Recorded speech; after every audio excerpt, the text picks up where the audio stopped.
তো সাদিক কাইম আমাকে জিজ্ঞেস করতেছিলেন এটা কী করা যায়, পরের দিন কী প্রোগ্রাম দেওয়া যায়। পরে ভাইকে হঠাৎ ভাবলাম, তো আমার মাথায় আসলো যে ভাইকে বলি যে ভাই তাহলে কালকে আমরা প্রোগ্রাম দিই পাল্টা, ওরা যেহেতু কালো দিয়েছে আমরা লাল দিই। এই আইডিয়া বলবার পরে সাদিক ভাই বলছে হ্যাঁ এটা একটা ভালো আইডিয়া, এটা হতে পারে। পরে আমরা ভাই আমাদেরটা এটাই হোক, পরে পুরো এটা করলাম, প্রেস রিলিজ রেডি করে আমাদের মহিউদ্দিন ভাই সহ সাদিক ভাইয়ের সমন্বয় করে এটা চূড়ান্ত করে সমন্বয় দিকে পাঠায়, তাদের মাধ্যমে এটা অ্যানাউন্স হলো। পরের দিন দেখি মানে একদম রাষ্ট্রের সকল ক্যাটাগরির নাগরিক লাল প্রোফাইল নিজেদের প্রোফাইল আপডেট দিচ্ছে। ইভেন ডক্টর নিউজ, সেসব বেগম খালেদা জিয়ার ফেসবুক পেজ সে থেকে শুরু করে বিভিন্ন অ্যাক্টিভিস্ট, সোশ্যাল প্ল্যাটফর্মগুলো, বিভিন্ন প্রতিষ্ঠানগুলো সবাই লাল প্রোফাইল দিচ্ছে সেদিন। এই আইডিয়াটা মানে আমি অনেকক্ষণ ভাবতেছিলাম, আমাদের তো প্রতিদিন রাতের সময়টা যাইতো পরের দিন কর্মসূচি কী হবে এটা নিয়ে ভাবতে।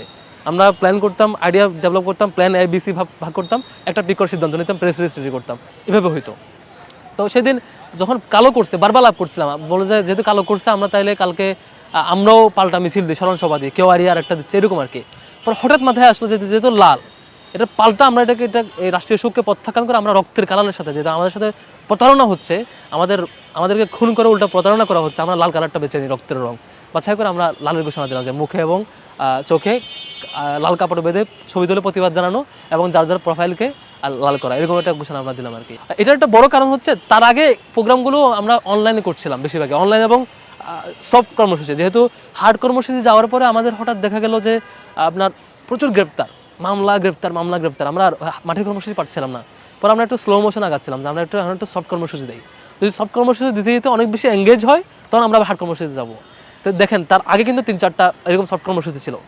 যখন এই লালের কর্মসূচিটা, লাল প্রোফাইলের কর্মসূচিটা অনেক বেশি এঙ্গেজ হয়েছে, আমরা মোটিভেশন পেয়ে গেলাম, এখন আমরা আবার মাঠের কর্মসূচিতে যাবো। পরের দিন থেকে আমরা আবার মাঠের কর্মসূচিতে গেছি। আমাদের এই যে প্রায় এক সপ্তাহ সফট কর্মসূচির লাস্ট স্টেপ ছিল হচ্ছে আপনার এই যে লাল প্রোফাইল দেওয়াটা। এরকম আরো অনেকে করছে।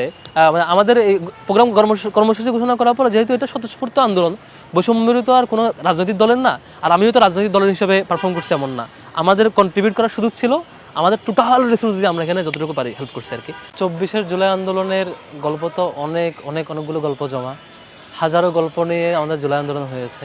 মন খুলে সবগুলো গল্প কোথাও বলা হয় না, নিশ্চয়ই সবগুলো বলতে পারলে ভালো হতো। টোটাল জুলাই আন্দোলনটা হয়েছে